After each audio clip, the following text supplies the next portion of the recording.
top 3 sa loob ng ating content format. Ibig sabihin nun ay masiskip na nila ang play-ins. Pero kung mananalo naman dito ang RSG, tatagal pa ang ating serye. Oo nga eh, parang kaabang-abang ko paano magiging adjustment din. And it's really interesting na pinerspeak nga ulit ng RSG dito yung Harit. Talagang ganun. Wow! Kita natin na naabangan pala si Ogwen na kung saan ang kanyang magiging rotation. Crucial for me yung mga ganong pagpigil. Exactly. Pero I think with Chip kasi may, may food trip eh. Uy, tinakaasan! Sabi niya, exit this way. Exit this way. Wow. Ito yung tipo na nakaka-psycho talaga kapag Chip kalaban mo kasi minsan nasa taas, minsan nasa baba. Minsan, hindi mo alam, biglang inanakap ka na pala. Oo, minsan may bit-bit pa pala.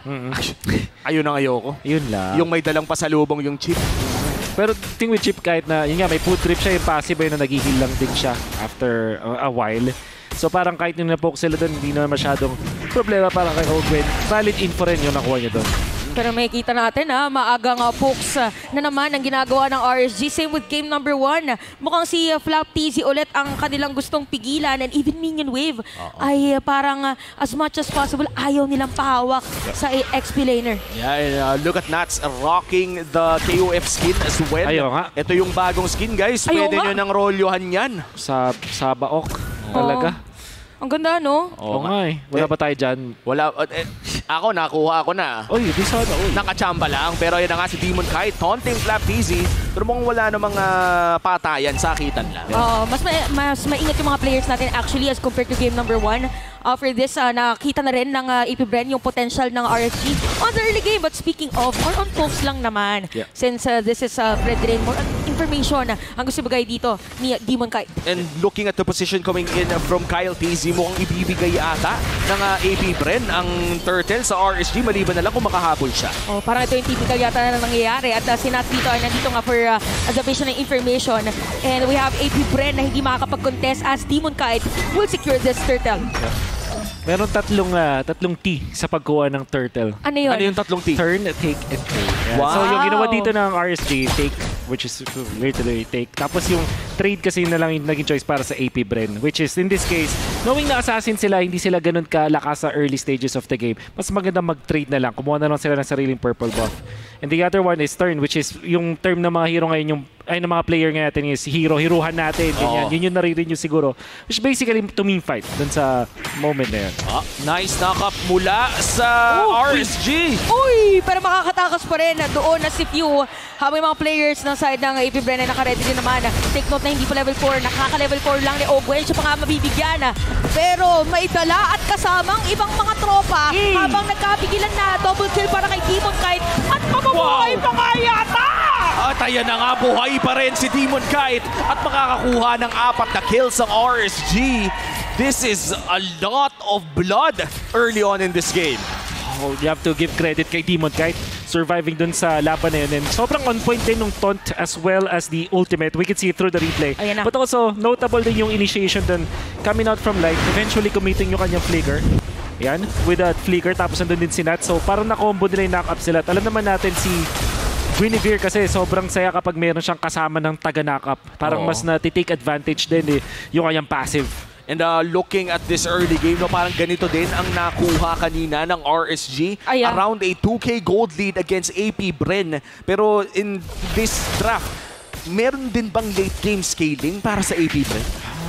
Yung Nathan, malakas. I think actually talagang pang late game sila kung yung combo natin, Nathan Nolan.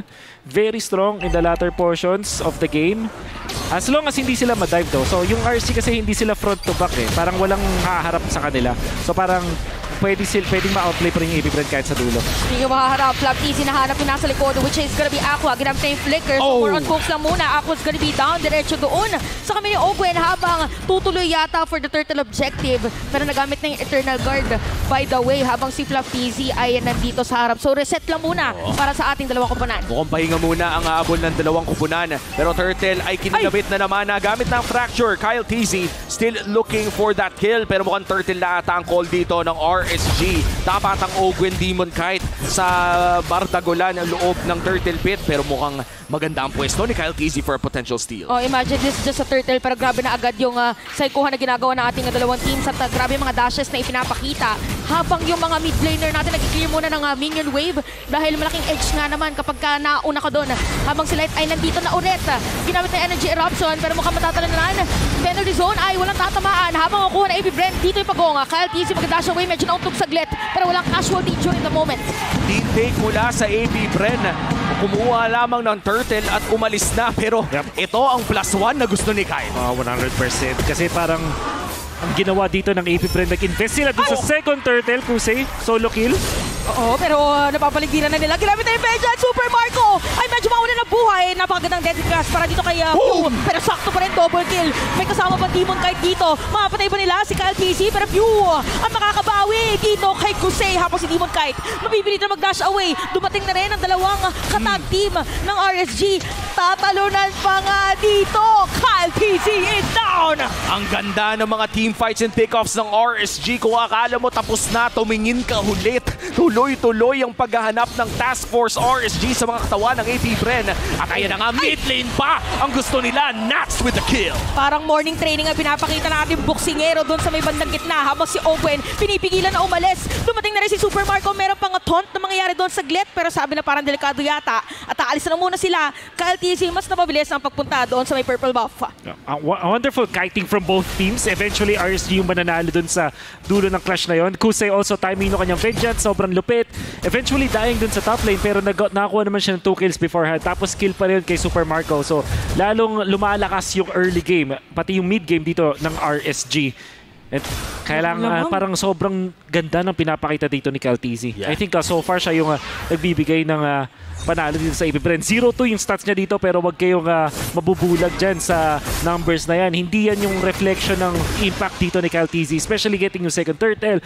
Nai-invadean pa niya dito si Demon Kite. Eventually mamaya mararamdaman natin yung strength nitong Nolan na to. So don't be confused dun, or don't be blinded by the stats na nakikita nyo kay Kyle TZ. Yun din yung difference siguro ng pag-assassin yung jungler mo. Kasi magle-level 11 na si Kyle TZ. Tapos si Demon Kite ay level 9 pa lang or magle-level 10. That's true. And kapag assassin ka naman, yung mobility mo talaga yung nagpapalakas sa'yo at ginagamit niya ito tuwing pwede niyang gamitin. Half HP on the final turtle of the game. Sino kaya makasecure nito? Makakapag-contest ba ang AP Bren? Hindi na makakasilip pa. Napakagandang zone out ang pinakita ng RSG at mukhang middle lane ay bibigyan pa nila pero makakapag-dash away si Pew sa moment na yon. Conceal, narinig natin. Immediate conceal. Ogwen na knock-up. Makakatakas nga ba? May taunt, may knock-up. Pero may fury din naman pala si Idol. Pero hindi yata palatakasin. Sapat ba ang sustain dito ni Master Owen? Hindi daw. Sabi na sa Demon Slayer, Demon Kite with a kill. 4 na katao ang pinadala Master Ogwen with his 3rd death of the game. Pero mukhang may hinanap si Nat sa loob ng jungle ng AP Bren. RSG, lamang na naman ng 3K at nakahuli pa nga si Pew. Oo, parang talagang book lang ng book si Light, no? Parang as much as possible, gusto niya kalahati yung buhay para if ever na magkaroon ng teamfight, -1. Pero mapipilitan na tumipi. Nag-force din ng mga Purify kung sakali. Dito na yung pinaka-awkward na situation para sa AP Bren kasi kinuha nila Nathan plus Nolan. At 8 minutes kasi wala na yung mga turtle at nag-group up na yung RC. Pwede na sila mag-aggressive. Sila kailangan pa nila mag-farm. Speaking of aggression, may penalty zone na ginamit pero ginamit na rin yung Eternal Guard bilang sagot. Pero yung Torre masisira pa rin. Napakaganda objective taking para dito sa RSG. Kyle TZ, nasa likod. Mukhang magkikita sila ni Demon Kite pero hindi siya kakalabitin. Nakalusot naman ng bahagya at hindi naman nalaman na nandoon si Kyle TZ. Kaya naman magsisplit push na lang ata ang jungler ng AP Bren. Still a 3K gold lead for RSG. At bigla-bigla na lang sumusulpot si Master Ogwen. Doon ako bigla may red din sa mapa. Yung chip na pala. Tumitingin-tingin lang. Silip lang ng silip dito. Actually, nagkaroon siya ng access sa may top lane. Pwede niyo lang sigurin si Nats. However, knowing na isa tong Pakito, kumukunat dahil sa shield, sobrang bilis nung... Grabe, no? Sinapak lang. Sinapak lang. Okay. So, nakaano na pala siya dito. Malefic pala pinrayo dito ni Nats. Makate yung damage nito. Kung sakali. And I think with the Pakito as well, yung enhanced na knockout punch ay meron ding CC chain kung saan hindi talaga makakagalaw ang mga targets niya. Kaya naman kailangan mag-ingat kapag magda-dive ng isang magaling na Pakito player. Pero mukhang for RSG, talagang nagiging mas agresibo na ang kanilang mga pasok sa loob ng jungle ng AP Bren ngayon. Siguro akala nila medyo matagal pa makakahabol dito yung Nathan talaga. Pero tingnan natin kung sila ginamit na yung vengeance. Sapat ba dito ang damage ng AP Bren? Medyo makapaliko na saglit dito yung kanilang hero. Pero si Demon Kite sa harap ng 3-4 na players. Alis muna sila dahil nangangalahati yung shield. Habang yung Lord ay hindi pa nasisimulan. Nag-force sila ng 3 ultimates. So, Gonna be very happy if you're RSG. Yung yung buff dun sa Nathan, actually sobrang ganda. Kung isipin, ayun na yung damage. Oh my goodness, parang mabibigyan pa yata. At si Light ay naka-ready rin naman if ever na mas tumagal yung teamfight. Pero imagine the damage dito ni Nats. Tapos Lord pa sa side ng RSG. What a play coming in from the Raiders. Naglagay ng bomba doon sa may orange buff. Tapos decoy lang pala sa tunay ng objective ng RSG. Kakapulot lang niya no kanyang hit assist noong time na yun. Tapos nakabang agad siya dito sa may bandang taas. Wala namang pupunta doon mula doon sa side ng AP Bren. Pero tulad nga na sinabi mo, Omi, bomba na to. Itong si Nats. At saka nung moment na yun, nakita niyo yung impact. 4 na players pa ng AP Bren yun nandun sa orange buff ulit para ma-make sure na makuha ni Kyle TZ. Kasi medyo traumatizing yung ganun. Parang nagulat lang din na parang sinamahan niya lang din sana si Kyle TZ kanina siya pa yung deaths. But Lord will march in dito sa ating middle lane. Parang damay civilian kung ikaw si View. Si Nolan ang target pero siya yung nabigyan. Nakol na nga dito, Flap TZ nahuli na rin. Hindi sapat ang kanyang kakunatan. Look at ko parang sumasayaw-sayaw sa ilalim ng torre. Kaputin ka na si Owen. Habang madidepensan mo yung Lord, View's gonna be down. Medyo napalalim pero napakadang dash away naman Jose. At Kyle TZ mamamatay na rin. 3 players ang napatumpa dito ng mga Raiders. 20 segundos para kay View at Flap TZ. Endgame na ata para sa RSG. Taunt dito kay Owen at meron na nga rin silang minions packs. Nako, hindi na sapat. Meron na minion guys, sinabi Umi. Kaya naman, look at Jose. Tower lock lang para sa kanila. At para sa panimula ng ating araw. Game number 3 agad. RSG Philippines. What a game coming in from the Raiders. Hindi pa secured ang top 3 ng AP Bren dahil sa pagkapanalo ng RSG doon. Sabi natin, mainit ang laruan ng